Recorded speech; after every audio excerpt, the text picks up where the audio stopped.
Hello, everyone. This is the Insomniac GM, and today I want to talk about what are my three top go-to books. Now, these books are the books I always refer to, even if I'm not running that system.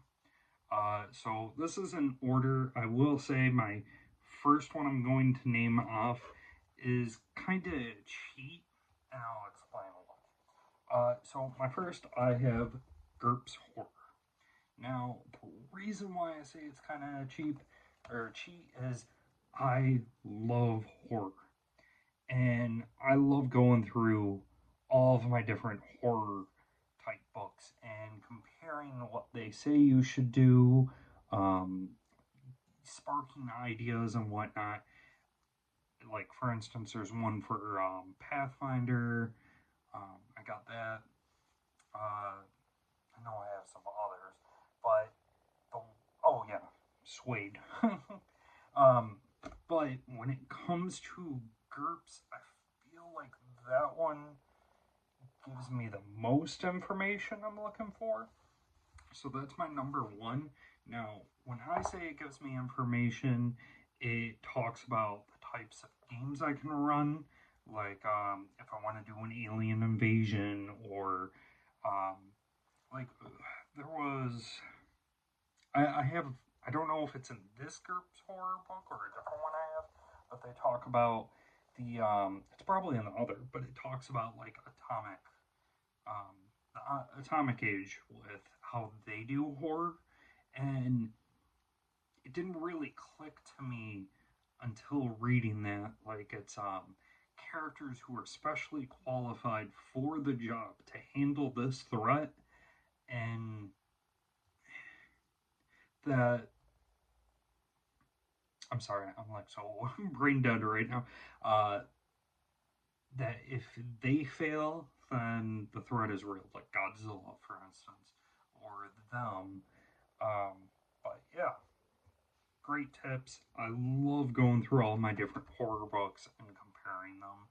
Um, like I got blood, I'll refer to different types of damage, like outcomes.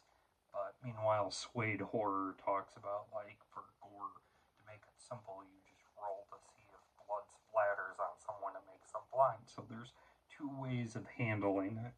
Um, Now, my number two choice. Uh, this this book alone is what encouraged me to do this. Uh, I run a lot of one shots, but I do run campaigns. I love creating weird, interesting worlds. Um, these worlds are gonzo, I would say. Uh, they're not all super gonzo like Adventure Time or something, but it can be more slighter on the gonzo sense. Um, by the Rifts Megaverse Builder's Guide. Now, uh, I use this for so many different games than Rifts. And the reason why is if you are trying to create a world in here, um, you I'm trying to think of the most recent thing I've created in here, but you can roll on this thing and it'll tell you like if your world's a parallel dimension to like the real world, or if it's like completely different, if it's a world where it's like flat and there's like invisible walls. Um, I'm like there was one book I read from them where they have it's Hades. They have the elements reversed, so where water would be is all lava, but where fire would be, or yeah, fire like lava would be inside the volcanoes, instead is where like ice is, from being in active volcanoes and that. But like, let me see something in here that I can just give you guys for like a quick example that's not very Palladium focused. Let's see. Dimensional Energy, Magic Level. Actually, I remember one now I made. I made a world for OVA where the sky is like cracked, and everyone's wondering what it is, and it's been like that for hundreds of years. I use this. So,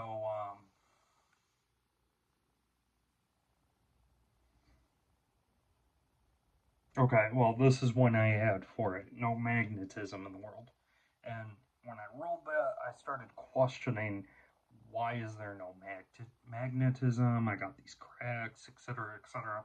And it really started getting the juices turning. So, love, love, love this book. Very much worth my money.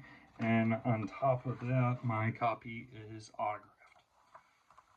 Now, the reason why this is not my number one choice is because there's a book I use even more often. And I use this book for one-on-one play, or I use it for myself, or if I'm running a game and I'm not certain on the answer. And that is the Mythic Game Master. Now, the Mythic Game Master is an oracle. So if you're running a game without a GM, you're by yourself, you can use this. If you need answers, etc., you can. Unfortunately, I don't have any dice or you know what? Actually, I am wrong. I have a dice ring for my lovely wife. So, let's say, for instance, you're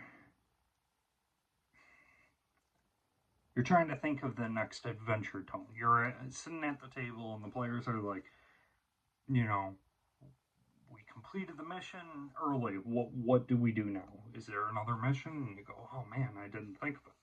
So you end up rolling, and I got Energize and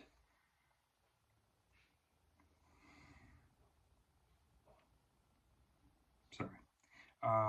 I got Energize, Prison. So Energize Prison. Okay, well, what does that mean? That's for you to interpret, and you can also ask yes, no questions and that. Right off the bat, my head goes, okay, well, what if it's a prison for spellcasters specifically? And maybe the players are hired to like escort spellcaster to this prison.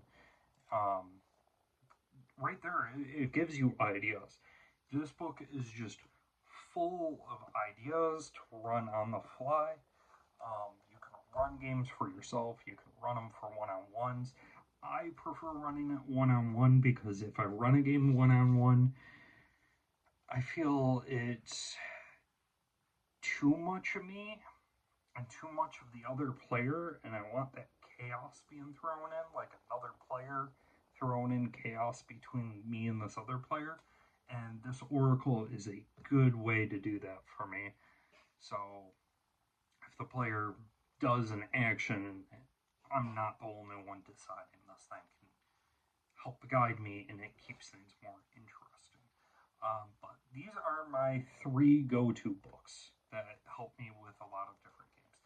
Now, I would love to hear in the comments below, what are your go-to books that you use? It doesn't even have to be for the same system, but I'd love to hear it down below. And I appreciate you guys greatly, and I love you all. Thank you for watching, your likes, your comments, all of that. You're all greatly appreciated. Until next time, take care, guys.